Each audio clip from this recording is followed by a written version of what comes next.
which quarterback that has been bad, that is given another chance to start, will have a huge turnaround. And now there's a lot of options. Okay, and when you talk about young quarterbacks, there's a lot of options for this list. A lot of bad quarterbacks that are still going to be starting this year. And just to name a few that have been bad that could still make a rush, I mean, that could still make a push, we're talking maybe Trevor Lawrence or Mac Jones at Jacksonville. Who knows? Spencer Rattler at Oklahoma, at New Orleans. Could he have a big step forward? Caleb Williams is entering his second season with the Bears. Wasn't terrible his first season, despite a 46.7 total QBR. He's the most high profile of all of them. Could he take a huge leap forward?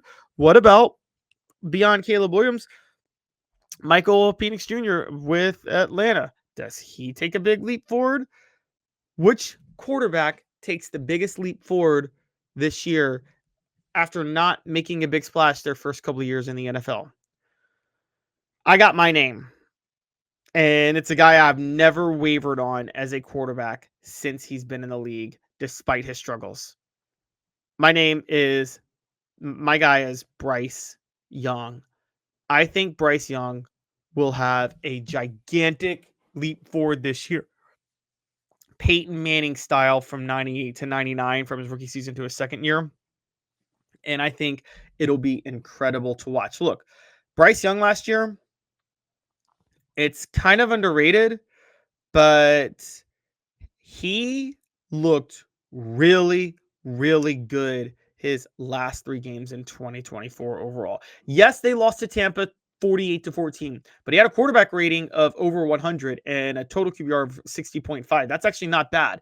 He had a quarterback rating of over 100 his final 3 games and a total QBR of over 80 in 2 of those final 3 games. He was very good. Let's not forget December 22nd.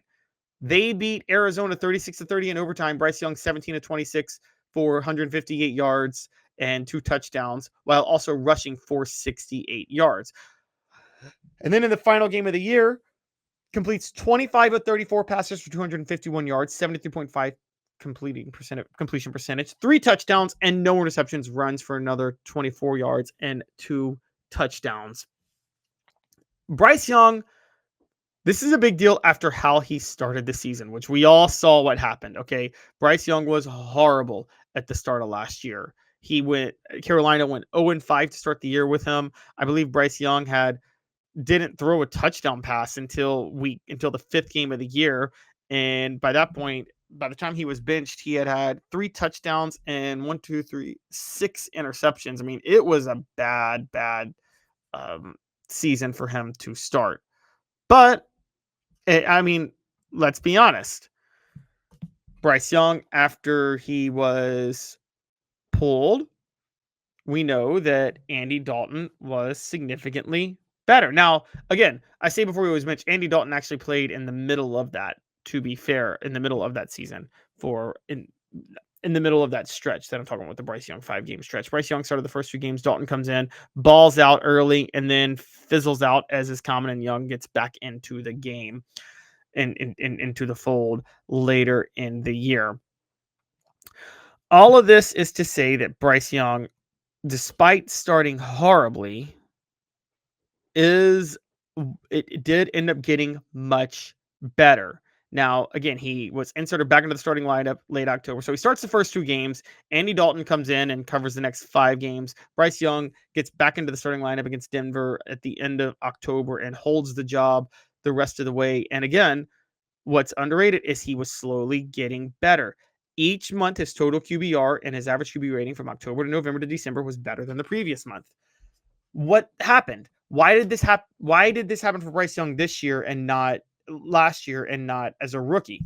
Well, as you guys know, Bryce Young didn't have any stability as a rookie. I think you kind of got to give a player a chance to grow with his coach. And he had Frank Reich. Frank Reich was fired halfway through the year. And then Dave Canales comes in and has to install a totally new system. Young has Dave Canales back this year, which is a big deal. So Bryce Young is much more familiar with what he's working with.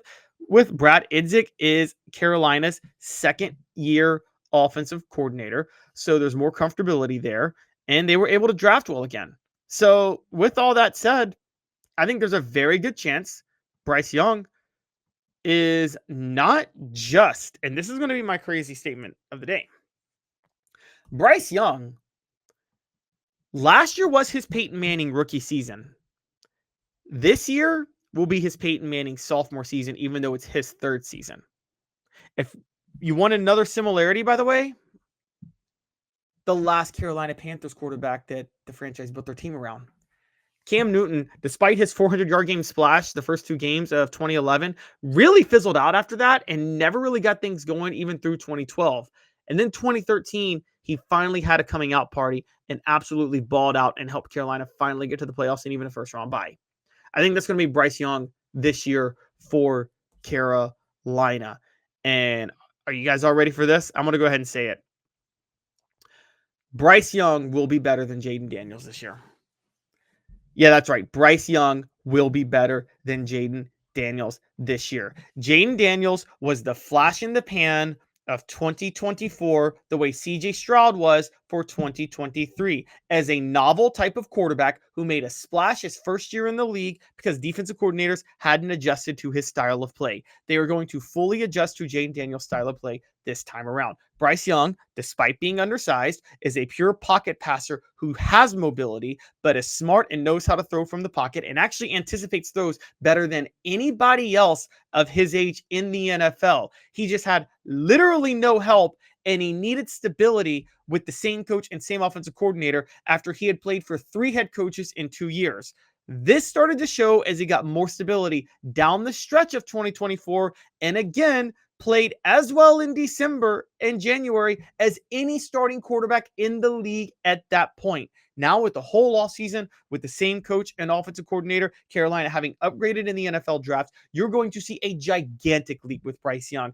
And as a pure pocket passer, he doesn't have to worry about defensive coordinators totally adjusting to his style of play the way Jaden Daniels does, who is a good passer from the pocket but needs his mobility to be elite. So with that in mind, Bryce Young will be better than Jaden Daniels this year.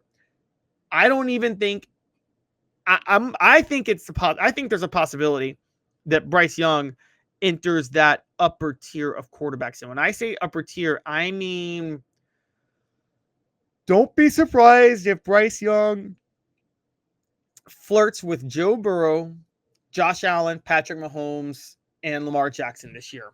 Right now, Jaden Daniels is the one flirting with that group. Don't be surprised if Bryce Young is the one to flirt with that group this year with the leap he takes. He's going to be that elite. Carolina, I think, is going to be a playoff team with Bryce Young.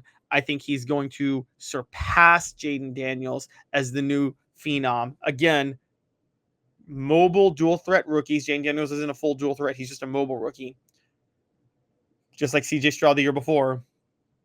Those type of quarterbacks are much harder to learn how to stop when they first take the field. It takes a year, but within a year, they start to fizzle out. Whereas with pocket passers, it's all about how they develop. And Bryce Young is developing well. He showed it at the end of last year, and he's got more stability now, and he is going to explode onto the scene this year. Again, if you go look at Bryce Young tape, best player in the NFL of quarterbacks his age at anticipating throws. No one is better. Makes him look a little reckless at times, but as he gets more on the same page with his receivers, that's going to change. So Bryce Young's going to have a huge breakout year. I don't even really care how small he is, honestly. I think that's overrated when you're as good of a passer and as good of an anticipator as he is.